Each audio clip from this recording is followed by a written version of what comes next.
अगर आप ये सोच रहे हैं कि पाकिस्तान डिफ़ॉल्ट कर जाएगा और आप इन्वेस्टमेंट करने से डर रहे हैं तो ये वीडियो आपके लिए है।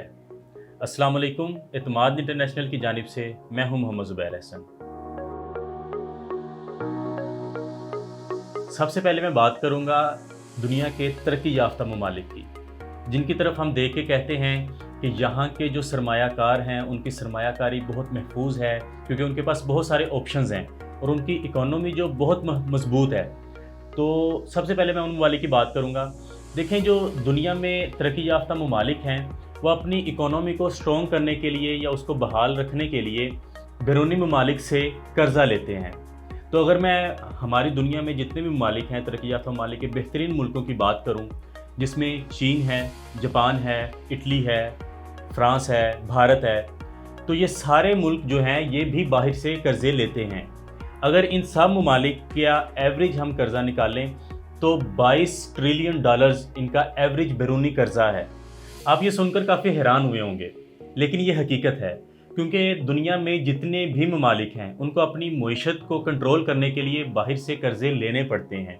ये एक दुनिया का सर्कल है, इसमें उनको शामिल होना पड़ता है। लेकिन अगर आप तरक्की याफ्ता ममालिक को देखें, मैंने आपको पहले बताया है कि 22 ट्रिलियन डॉलर एक मुल्क का बैरूनी एवरेज कर्ज़ा है। पिछले दिनों आपने काफ़ी मीडिया पे शोर सुना होगा कि श्रीलंका डिफ़ॉल्ट कर चुका है और उसकी वजह से जो मुतासिर होने वाले अफराद हैं उनमें नौकरी करने वाले और कारोबारी अफराद वो बहुत ज़्यादा मुतासिर हुए। लेकिन श्रीलंका वापस अपने पैरों पे खड़ा हो चुका है। अगर हम हिस्ट्री को देखें तो श्रीलंका को अपने पाँव पे खड़ा करने में जिन अफराद ने मदद की है उसमें श्रीलंका के रियल एस्टेट का ताल्लुक है। जो लोग सरमायाकार थे जिन्होंने रियल एस्टेट में इन्वेस्टमेंट की हुई थी, कल को उन्होंने ही अपने मुल्क में मदद की, अपने मुल्क का सहारा बने और श्रीलंका को वापस अपने पैरों पे खड़ा किया। अब बात करते हैं हम पाकिस्तान की।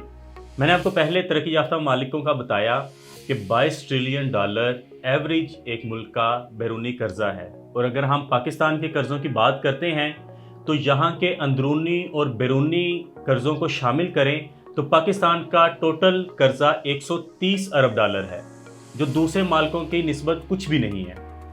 और उसके अलावा अगर पाकिस्तान की मईशत की बात करें तो पाकिस्तान की मईशत जो है वो फलाद पर मुश्तमिल है, इसलिए हमारी मईशत जो है वो डिफ़ॉल्ट नहीं कर सकती। फलाद पर मुश्तमिल होने का मैं मतलब बता दूं कि हमारी जो स्टील इंडस्ट्री है वो दुनिया भर में तीसरे नंबर पर शुमार की जाती है। इसके अलावा अगर मैं बात करूं तो पाकिस्तान की मईशत का जो मेजर पार्ट है वो पाकिस्तान की एग्रीकल्चर पर है। अगर पुराने वक्तों से बात की जाए तो अब इस साल की बात करूं तो अब हमारी एग्रीकल्चर की प्रोडक्टिविटी बहुत बेहतर हो चुकी है। इस साल अभी गंदम का सीज़न चल रहा है, तो देखा जाए बाकी सालों की निस्बत इस साल पाकिस्तान की गंदम की प्रोडक्शन बाकी सालों की निस्बत बहुत बेहतर हुई है। इसमें हमारे एडमिनिस्ट्रेशन का भी रोल है, हमारे किसानों का बहुत बड़ा रोल है। हम उनका शुक्रिया भी अदा करते हैं कि उन्होंने मुल्क के क्राइसिस में इतनी अच्छा परफॉर्म किया और मुल्क की प्रोडक्टिविटी को इतना ज़्यादा इंक्रीज़ किया। अगर मुल्क के अंदरूनी हालात की बात की जाए तो हमारे मुल्क के अंदरूनी मामलात इस वक्त ख़राब हैं, सूरत हाल बहुत बिगड़ चुकी है, इन्फ्लेशन का शिकार है। और इस वक्त आपको ज़रूरत है कि आपने अपना पैसा इस वक्त कहाँ इन्वेस्ट करना है। इस वक्त अगर आप अच्छी जगह पे इन्वेस्टमेंट करते हैं, मेरा मतलब अगर आप रियल एस्टेट में इन्वेस्ट करते हैं तो आप अपनी सरमायाकारी को महफूज बना सकते हैं। वो किस तरह कि आप अपने पैसों को डीवैल्यू होने से बचा सकते हैं। रियल एस्टेट में अगर आपने अपने पैसों को इन्वेस्ट किया है तो उस सरमायाकारी एक तो कल को आपको मुनाफा देगी, दूसरा आपका जो पैसा है वो डीवैल्यू होने से बच जाएगा और आपकी सरमायाकारी भी महफूज रहेगी।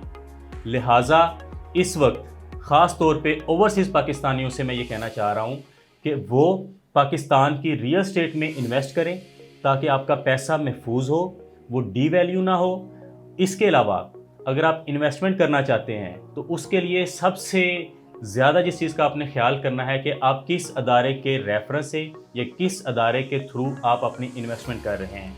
इस वक्त इत्माद इंटरनेशनल के साथ आप राब्ता करें ताकि आपकी इन्वेस्टमेंट को बेहतरीन जगह पे इन्वेस्ट किया जा सके, जिसमें आपको बेहतरीन गाइडलाइन दी जाएगी कि आप अपना पैसा कब और किस प्रोजेक्ट में इन्वेस्ट करें ताकि कल को आपको उसमें अच्छा मुनाफा हासिल हो सके, कम ड्यूरेशन में या लॉन्ग टर्म।